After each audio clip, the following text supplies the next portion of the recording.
¿Qué tal? Mi nombre es David Eduardo Mondragón Santana y el día de hoy les voy a hablar sobre la resistencia a la fatiga. Veremos qué es, en qué consiste, cómo se determina y algunos ejercicios. Bien, iniciamos con qué es la resistencia a la fatiga. Bien, para empezar, la fatiga es un proceso de generación de un material sometido a diferentes cargas cíclicas de valores por debajo que aquellos son capaces de provocar su ruptura. Es decir, que los materiales son sometidos a cargas mínimas para no llegar a una fractura. Bien, como tal, la resistencia a la fatiga es el comportamiento de deformación y fallo de materiales bajo una carga cíclica.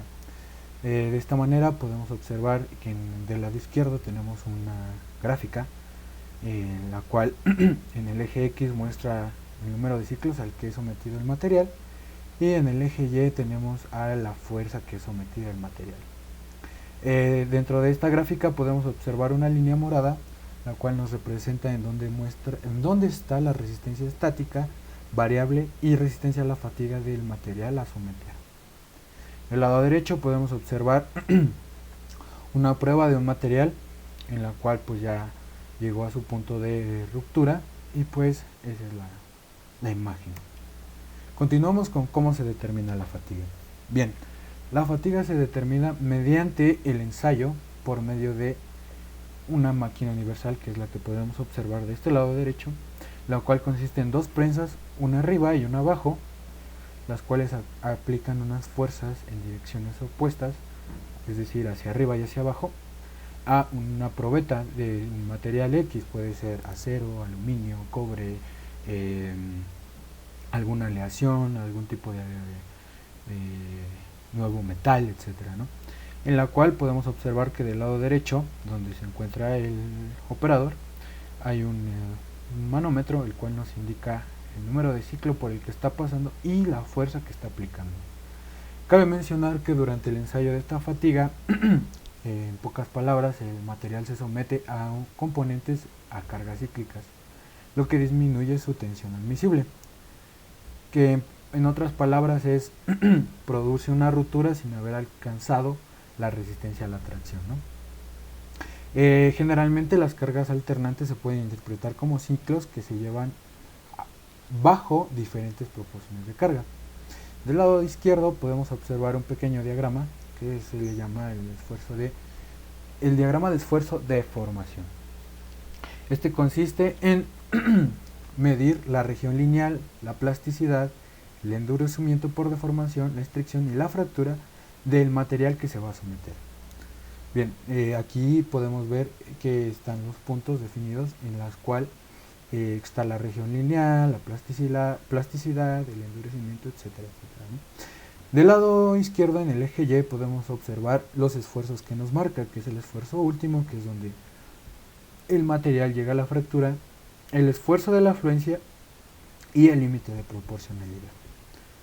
A continuación veremos el diagrama de esfuerzo de formación, que como el anterior, pero viene especificada en dónde ocurre cada parte, ¿no? Por ejemplo, en el punto 1 es el límite de proporcionalidad, en el punto 2 el límite elástico, en el punto 3 el esfuerzo de afluencia, el punto 4 que es aquí el esfuerzo último y por último el punto 5 que es el esfuerzo de fractura. Cada uno de estos consiste en lo siguiente. El punto número 1, que es el límite de proporcionalidad, consiste que es cuando un material es sometido a una carga de tracción y al principio este material se opone a la deformación y puede volver a su forma original. Ajá. El punto número 2, que es el límite elástico, pasa cuando el material es sometido por una deformación elástica. Esto significa que aún el material se opone al esfuerzo que se somete y puede recuperar aún así su forma original. En el punto número 3, el esfuerzo de afluencia, es aquel lugar en donde el material deja su propiedad elástica por completo. Es decir, de aquí en adelante el material se comporta como un plástico, ya que no puede regresar a su forma original, con riesgo de llegar a una fractura. que es el siguiente punto, el esfuerzo de fractura. En este punto es donde el material es sometido y sufre una fractura permanente, es decir, ya no puede volver a su forma original y es el máximo esfuerzo que alcanzó.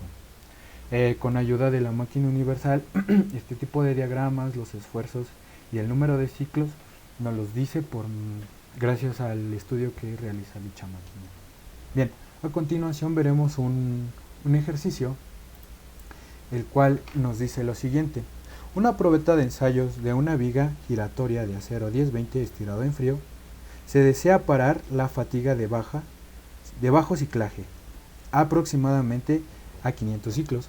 Compruebe si este es posible sin que se presente la afluencia. Para ello determine la amplitud necesaria del esfuerzo invertido.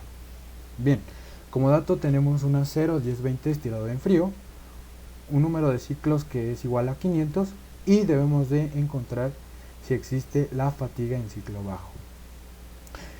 Para esto nos vamos a ayudar de la tabla A20 del libro de Shigley, en el cual nos arroja un acero 10-20 estirado en frío, donde la saturación máxima es de 68 kPsi y la saturación mínima es de 57 kPsi. Además nos da un factor de 0.9 y con esto procedemos a calcular la existencia de fatiga en ciclo bajo.